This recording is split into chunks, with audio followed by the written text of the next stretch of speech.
शिव भक्त पूर्णिमा और अमावस्या की कहानी। एक राजा थे जिनकी दो पुत्रियां और दो पुत्र थे। दोनों पुत्रियों का नाम पूर्णिमा और अमावस्या था। दोनों बहनें बड़ी मिलजुल कर रहती थी, लेकिन राजा और रानी को दोनों बहनें बहुत कम भाती थी। धीरे धीरे समय बीतता गया। पुत्र और पुत्रियां बड़े हो गए। राजा रानी ने दोनों पुत्रों की शादी कर दी। जब बेटों की शादी हो गई तो राजा के मंत्री दरबारी लोग कहने लगे, राजा साहब आपने पुत्रों की शादी तो कर दी, अब पुत्रियों की भी शादी कर दीजिए। राजा साहब बोले, ठीक है कर दूंगा। राजा साहब रानी से विचार विमर्श किए। रानी भी बोली, हाँ अब बेटियों की भी शादी कर देनी चाहिए, अब बेटियां बड़ी हो गई हैं। रानी बोली, अब वर ढूंढिए आप। रानी कहती है कि पूर्णिमा बहुत कामकाजी है, दिन भर काम में ही लगी रहती है, उसको साफ सफाई पूजा पाठ बहुत पसंद है, तो ऐसा है उसकी किसी गरीब के यहाँ शादी कर देते हैं, काम वाम करेगी तो मन लगा रहेगा उसका। और अमावस्या कभी काम धाम नहीं की है तो उसकी बड़े घर में शादी करते हैं ताकि वहाँ पे नौकर चाकर हो काम करने के लिए। राजा बोले, ठीक है, और राजा वर ढूंढने के लिए निकल दिए। एक गांव में एक सबसे गरीब परिवार था, उसका एक लड़का था। उसी से राजा पूर्णिमा की शादी तय कराए।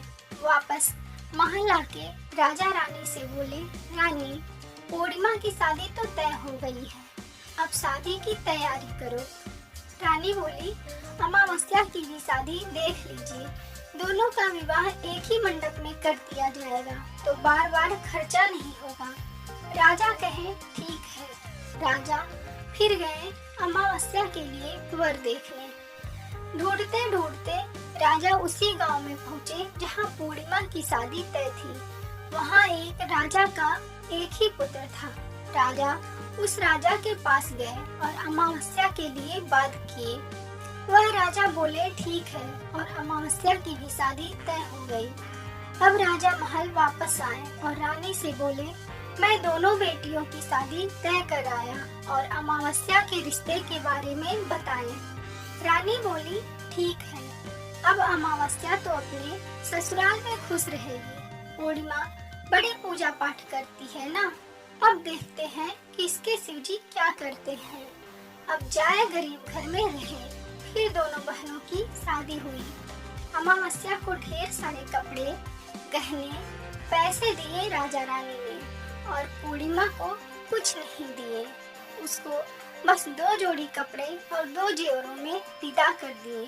लेकिन पूर्णिमा को उसकी भाभी बहुत प्यार करती थी, क्योंकि पूर्णिमा उनके सभी कामों में हाथ बटाती, उनके बच्चों का देखभाल करती, और अमावस्या कोई काम नहीं करती थी। इसलिए अमावस्या को उसकी भाभी बिल्कुल नहीं पसंद कर। एक दिन अमावस्या ने अपने घर कथा रखा।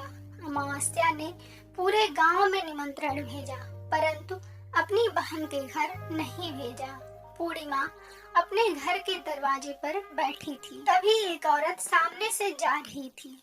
वो पूर्णिमा को देखी तो बोली, पूर्णिमा आज तुम्हारे बहन के यहाँ कथा है, चलोगी नहीं क्या? पूर्णिमा बोली, कथा है और मुझे तो बुलाया ही नहीं। अमावस्या ने, अच्छा हो सकता हो भूल गई हो, चलो कोई बात नहीं, कथा है तो उसमें तो सभी को जाना चाहिए, मैं भी चलती हूँ।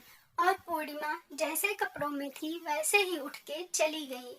वहाँ पहुँची तो अमावस्या ने देखा उसे तो वो गुस्से से लाल हो गई और पूर्णिमा के पास आके बोली, तुझे तो मैंने बुलाया भी नहीं था, फिर भी तू चली आई मेरी बेइज्जती कराने।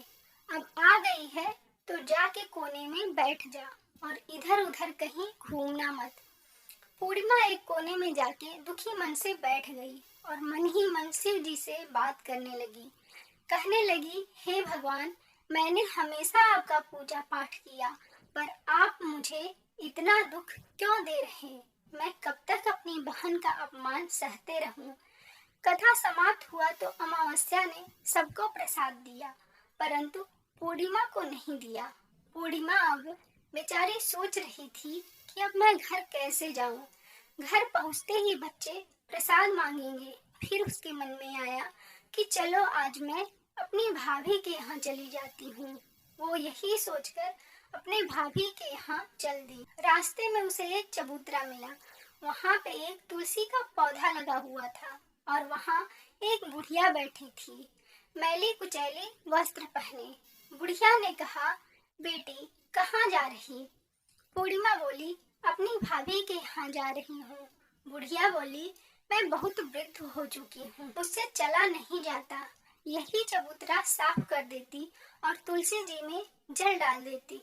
पूर्णिमा फौरन गई, चबूतरा साफ की, तुलसी जी में जल डाली और बुढ़िया के लिए भी जल भर के लाई और बुढ़िया को नहला के उसको दूसरा वस्त्र पहना दी और जो पहनी थी पहले उसे साफ कर दी। फिर पूर्णिमा बोली, माता अब मैं जाऊं?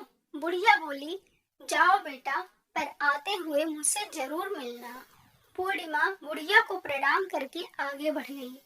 आगे एक शिव जी का मंदिर था। वहाँ पे एक साधु महात्मा बैठे थे जो साक्षात शिव जी थे। पूर्णिमा का परीक्षा लेने आए थे, परंतु पूर्णिमा उन्हें कैसे पहचानती? साधु महाराज बोले, बेटी यही मेरा मंदिर साफ कर देती और मुझे भी 2 घड़ा पानी लाके दे देती, मैं भी नहा लेता। बहुत दिन से नहाया नहीं हूँ। पूर्णिमा तुरंत तैयार हो गई और मंदिर की साफ सफाई करके साधु महात्मा के लिए पानी भर के लाके दे दी। साधु महात्मा खुश हुए, बोले, बेटी जाओ अब, परंतु आधे समय मुझसे जरूर मिलना। पूर्णिमा प्रणाम करके चली गई।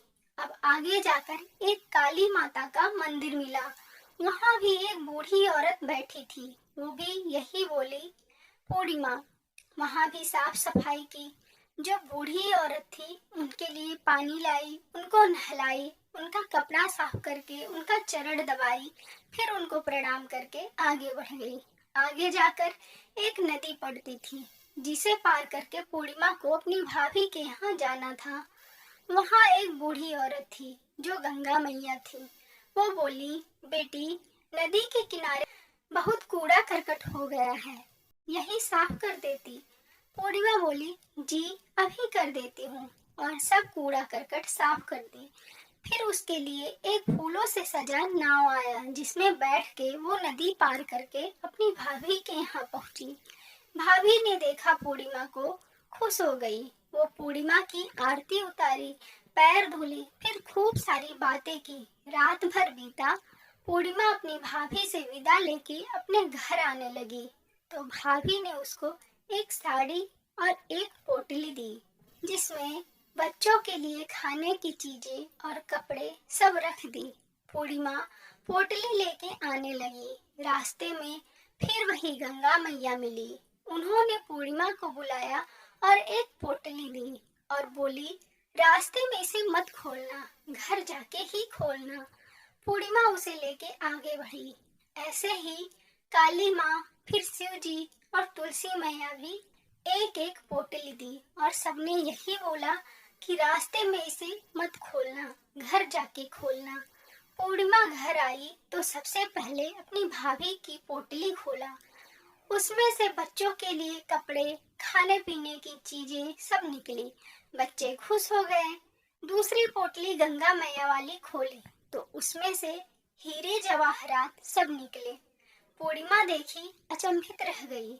ऐसे ही सभी पोटलियों में से हीरे जवाहरात, असफिया सब निकला।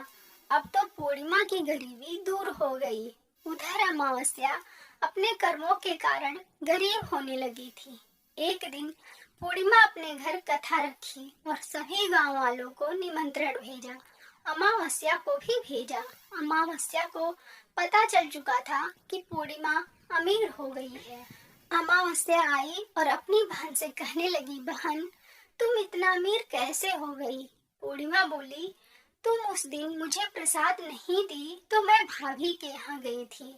फिर मुझे रास्ते में ये लोग पोटली दिए जिसमें से मुझे बहुत सारे हीरे जवाहरात मिले हैं, जिससे मैं अमीर हो गई हूँ। अमावस्या बोली, बहन आज तू भी मुझे कथा का प्रसाद न दे और मैं भी जाऊंगी भाभी के यहाँ। मुझे भी हीरे जवाहरात मिल जाएंगे और मैं गरीब हो रही तो अमीर हो जाऊंगी फिर से। पूर्णिमा बोली, पर मैं तो सबको प्रसाद दूंगी। और कथा समाप्त हुआ तो पूर्णिमा अमावस्या को प्रसाद देने लगी। अमावस्या प्रसाद नहीं ली और अपनी भाभी के घर चल दी। रास्ते में उसे भी वही चबूतरा दिखा। वो गई तो बुढ़िया बोली, बेटी यही मेरा चबूतरा साफ कर दो और मुझे पानी भर के ला दो, मैं नहा लूं। अमावस्या बोली, मैं अपने घर तो कोई काम करती नहीं हूँ, तुमको पानी भरकर लाके दूंगी। और मना करते हुए आगे बढ़ गई। आगे जाके शिव जी का मंदिर मिला। वहाँ भी साधु बोले साफ करने को, तो वहाँ भी यही जवाब देते हुए आगे बढ़ गई। काली माँ का मंदिर मिला, वहाँ भी यही जवाब दी। गंगा मैया के पास गई, वहाँ भी जवाब दे दी। फिर उसके लिए कांटों की नाव आई, उसमें बैठ के किसी तरह नदी पार करके जाने लगी भाभी के यहाँ। नाव से उतरते हुए एक कांटा चुभ गया पैर में, किसी तरह लंगड़ाते हुए पहुंची। भाभी अमावस्या को देखते ही मुंह बना ली। अमावस्या रात भर रुकी, सुबह जाने लगी तो भाभी से बोली, भाभी मैं चलती हूँ अब। भाभी बोली, ठीक है जाओ। अमावस्या बोली, कुछ दोगी नहीं? भाभी बोली, क्या दूं? अमावस्या बोली, पूर्णिमा को तो दी थी, मुझे भी दो। भाभी बोली, पूर्णिमा गरीब है इसलिए दी थी, पर तुम तो अमीर हो, तुम्हें क्या कमी है? अच्छा चलो नौकर से भेज दूंगी। अमावस्या वहाँ से चल दी। रास्ते में गंगा मैया मिली, उनसे भी अमावस्या बोली, मैं अपने घर जा रही हूँ, कुछ दो मुझे। गंगा मैया एक पोटली पकड़ा दी। ऐसे ही काली मैया, शिव जी और तुलसी मैया से भी मांग के पोटली लेके आई घर। घर पहुँचते ही पोटली खोलने लगी। सबसे पहले भाभी की पोटली खोली, उसमें से ढेर सारा मिट्टी का ढेला निकला। फिर गंगा मैया वाला खोली, उसमें से कंकड़ पत्थर निकला। ऐसे ही सबका पोटली खोली, किसी में से कूड़ा कचरा, किसी में से राख, किसी में से मिट्टी, यही सब निकला। अमावस्या देखी, उसका सिर चकराने लगा। वो दौड़ते हुए पूर्णिमा के घर आई और सारा वृतांत सुनाई। तब पूर्णिमा ने कहा, मैं सबका सेवा, सब जगह साफ सफाई करते हुए गई थी, इसलिए मुझे हीरे जवाहरात मिले। अमावस्या कहने लगी, बहन मुझे माफ कर दो, मुझसे बहुत बड़ी भूल हो गई और मुझे भी अपनी तरह बना दो, मुझे भी सिखा दो काम करना, पूजा पाठ करना। फिर अमावस्या भी पूजा पाठ करने लगी और उसकी भी गरीबी दूर हो गई। अगर कहानी अच्छी लगी हो तो वीडियो को लाइक करिए और चैनल को सब्सक्राइब करिए। धन्यवाद।